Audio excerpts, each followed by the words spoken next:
என் பேர் கிருஷ்ணமணி சார். என் பேர் கிருஷ்ணமணி. என்ன படிச்சிருக்கீங்க? நான் டிகிரி முடிச்சிருக்கேன், பிகாம். முடிச்சுட்டு அப்புறம் எத்தனை வருஷமா வீட்டில் சும்மா இருந்தீங்க? நான் வீட்டில் சும்மா இல்லைங்க சார். நான் பிறந்து வளர்ந்ததெல்லாம் மும்பையில் ஒரு என்ஜிஓவில் நான் ஒர்க் பண்ணேன். அதுக்கப்புறம் 2017 அப்புறம் நான் தமிழ்நாட்டில் ஷிஃப்ட் ஆகிட்டேன். அதுக்கப்புறம் இங்கே வந்து நான் பார்த்தேன், நிறைய இடத்துல ஜாப் ட்ரை பண்ணேன், எனக்கு கிடைக்கல.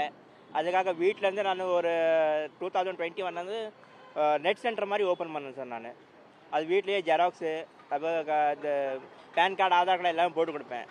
அது எனக்கு பெரிய வருமானம் கிடைக்கல. அதனால் என் ஒரு நண்பர் ஒன்று எனக்கு இன்ட்ரடியூஸ் பண்ணிவிட்டார். ஜொமேட்டோவில் இந்த மாதிரி இருக்குது, ஒர்க் பண்ணுறதுக்கு இன்ட்ரெஸ்ட் இருக்குதான்னு. நான் அப்போ இருந்து இப்போது லாஸ்ட்டு 10 to 15 டேஸ் தான் நான் பண்ணிக்கிட்டு இருக்கேன் சார். ஒரு நாளைக்கு எவ்வளோ வருமானம் வருது? ஒரு நாளைக்கு நான் 2 ட்ரிப் வரேன் sir. Morning 2 hours, evening 2 hours. ஒரு 250 to 300 வந்துடுது சார். ஒன்றும் சிரமம் இல்லைங்க சார், இல்லை. ஹோட்டலேருந்து வாங்கி போய் தர்றதுக்கு இல்லை எதுவுமே, எல்லாமே ஃப்ரெண்ட்லி யூஸாக எனக்கு ஹெல்ப் பண்ணிகிட்டு இருக்காங்க. ரெஸ்டாரண்ட்டில் கூட அவங்களே எனக்கு கொண்டு வந்து கொடுத்துருவாங்க, ஐடி நம்பர் சொல்லிவிட்டு. அதே மாதிரி அவங்களே கொண்டு வந்து பேக்கில் வச்சுருவாங்க. அதுக்கப்புறம் நான் என் கஸ்டமர் லொக்கேஷனுக்கு போயிட்டு கஸ்டமருக்கு என்னால் முடிஞ்சால் நான் எடுத்து கொடுப்பேன். அப்படி இல்லைன்னா அவங்கள கூட எடுத்து போயிடுவாங்க. ரிக்வெஸ்ட் பண்ணலாம். உதவி பண்ணுறாங்களா? எல்லாம் ஹெல்ப்ஃபுல் தான் சார். எல்லாம் ஃப்ரெண்ட்லியாக தான் நம்மள்கிட்ட பேசிக்கிட்டு இருக்காங்க, பிரச்சனை இல்லை. நாளுக்கு நாள் வாடிக்கையாளர் கூடுறாங்களா?